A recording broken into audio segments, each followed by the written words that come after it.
So welcome to my second video about St. John's wort. Right now we're at close to the summer solstice. It's like the zenith of the growing season.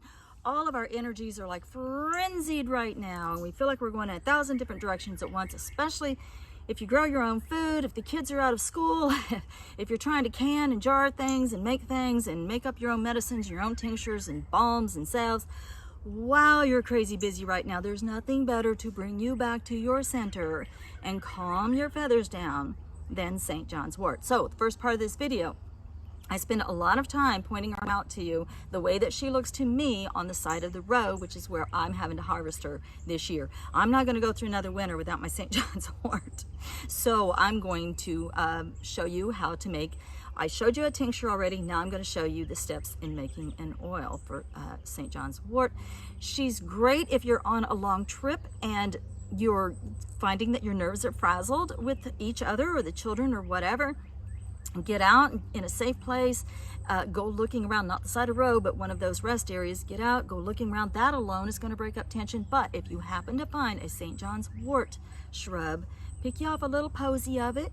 Doesn't have to be very big at all. Come back to the vehicle and then you'll see within a few minutes of holding her that you're going to feel like you've been brought back to center and you're okay again. That's what she does for you. She's like a warm, reassuring hug from your mom. It's going to be okay. All right, let's go find some and make some oil.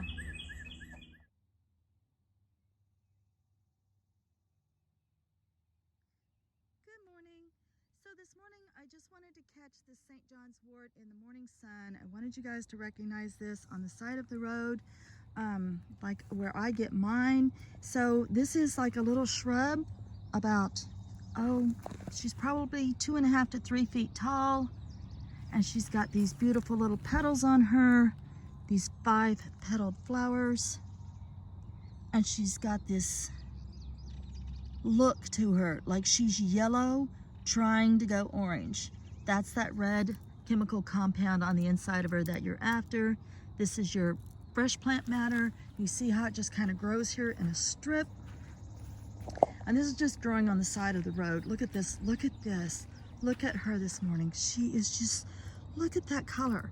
That is just absolutely bursting. And then in my other video, remember I showed that if you pick a leaf and hold it up to the sun, you're gonna see these little perforations. Now normally I wouldn't be out here harvesting her with this much dew on her, but I need to get some more St. John's wort because I need to make, look at this. Oh, she's just gorgeous. I need to make oil infusion, and I want to get going on that oil infusion. So I'm going to go ahead and harvest her. But I just wanted you guys to see how gorgeous she is in the morning sun. And I want you to be able to recognize her yourself. If you're not growing her in a garden, I want you to see her. All right, let's collect some of this up. And remember to collect ethically. Like, I haven't been up here for a couple of days, and so all of these blossoms, you know, are here, and I'm only going to take, you never want to take more than 1/3 of a plant at a time. So let's gather some up. And now see, now I'm just driving by on my way home, and of course my eye catches her again. So I'm just going to show her to you one more time. I just want you to be able to recognize her for yourself, the way that she grows on the side of the road and how she's going to look when you go by. See how her leaves look like almost a dusty gray when they're wet, and then she's just got this dark yellow look, and she's just got this beautiful flower. And then of course you're going to double check and look for the purple. And there it is. And so you know that that's St. John's wort, and she's telling you, I can be your friend. Her plant parts might be a little toxic. I wouldn't drink her in a tea or take her in a capsule, but this chemical compound that's within her blossoms is incredibly helpful. It can even fight like the shingles virus, your cold sore viruses, things like that, you know, inflamed skin. She's so good for pain, for painful abrasions on your skin, for bug bites, wounds, that kind of thing. She's so healing in that way. And so we are going to make an oil from her. Now this is the one plant where you still have to use her in her fresh form. You cannot dehydrate her and expect to get anything out of her. And I definitely wouldn't drink this in a tea, or like I said, I wouldn't put this in a capsule. But the fresh plant matter, if you're careful and you keep an eye on it, you absolutely can make an oil infusion from her.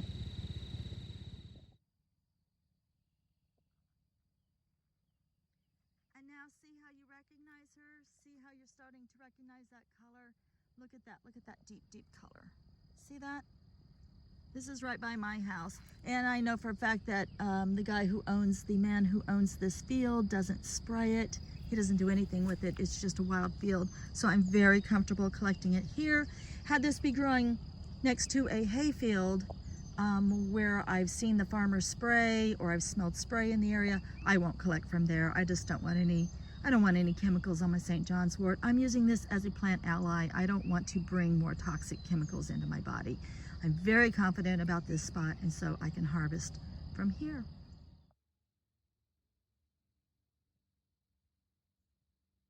So the first thing that I do when I get her home is, or pretty much any wild crafted herb when I first get them home, is I just go ahead, put it on a tray, set it out of the sun. Very important to keep her out of the sun at this point, because she's no longer connected to the mother plant.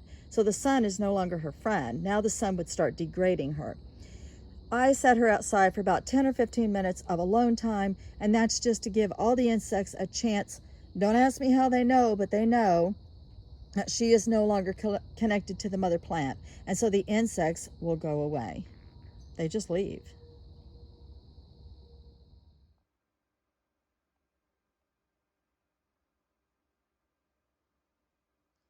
Okay, so after that 10 to 15 minutes is up, and remember, I didn't put her in the sun out there.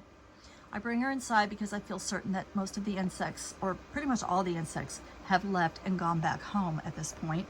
And I can safely bring her inside, much like I did with the tincture, set her in my cleaned dish, gently pour non-chlorinated water over her. Now, if you grow your own, in your own garden, and let's say it's safely tucked in your backyard where you don't get a lot of dust on it, then consider yourself very lucky.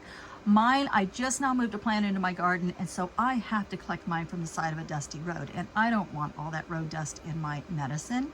So I do gently rinse her off, no patting, dry, nothing like that, because she's so ready to give up her chemical compounds. No chlorinated water, because she will start to bleed in the water. And I have to do this extra step. You may be lucky and not have to do this, but you have to, if you're going to make an oil with her and you're going to be using this fresh plant matter as you need to be, you can't work with dehydrated St. John's wort. You've got to get that water back off of her. And so I have her situated on these shelves. I have it elevated up off the table so the airflow can get under there. And I have her situated between a small fan and a room dehumidifier. So I'm going to leave her sit here. Patience is key in this point, because you don't want to rush this. Because if you try to mix wet plant matter with oil, even if you do brew it in the refrigerator, you're still going to get a bacterial explosion. So be very patient, treat her gently, and make sure she's completely dry before you try to bottle her up.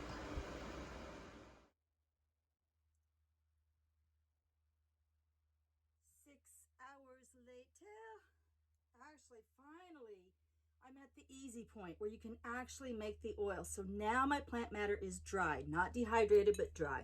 So just like with the tincture, with this one, I could leave about 50% blossom, 50% plant, stem, leaf. So it's going to be about a 50-50, but you don't have to do that. You can still go for pure blossom. Fill your jar up with what you got. Hopefully it comes up to 2/3. That's really good. And then I like to use avocado oil because less chance of it going rancid than if you were to use olive oil. And it's just more fatty, and the fat matches our skin better. So when I use this oil, this oil can either be used as an essential oil or as a body oil. Don't add any essential oil to this. It can be used as a body oil. It can be turned into a balm, or it can be turned into a salve. So the avocado oil is more readily accepted by your skin. This, because I'm in the summertime, can't keep my house cool enough, this is going to go into my refrigerator for 6 weeks.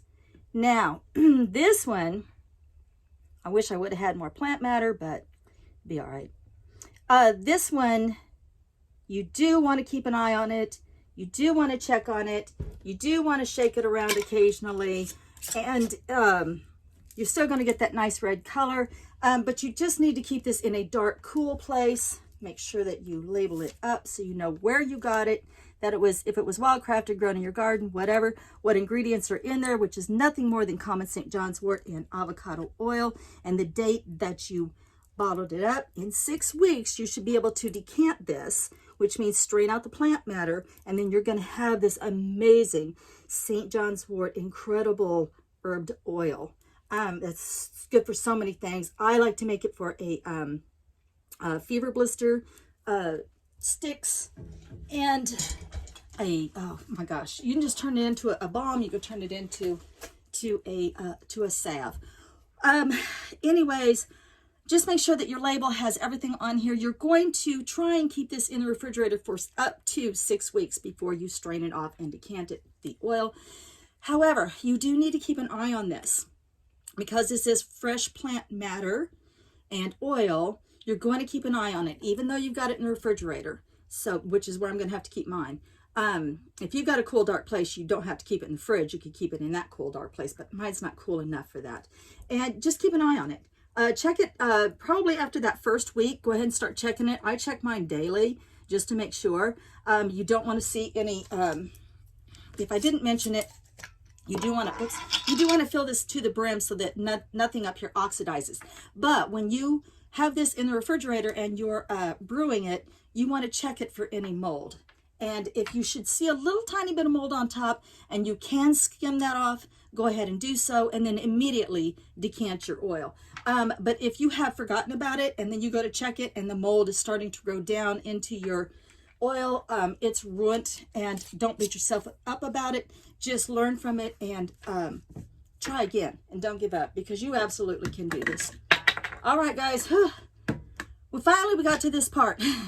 So 6 weeks in the refrigerator. If I can keep it 6 weeks in the refrigerator, I will. Once you take the plant matter out, it's not going to go. Once it, like if you mix it with beeswax, you'll restabilize it and it's not going to go rancid on you. All right, guys, hopefully all that makes sense. I'll try and do an update when I've got my oil and show you how I do my balms and my salves. All right, guys, love and light. Take care of your health. Blessed be.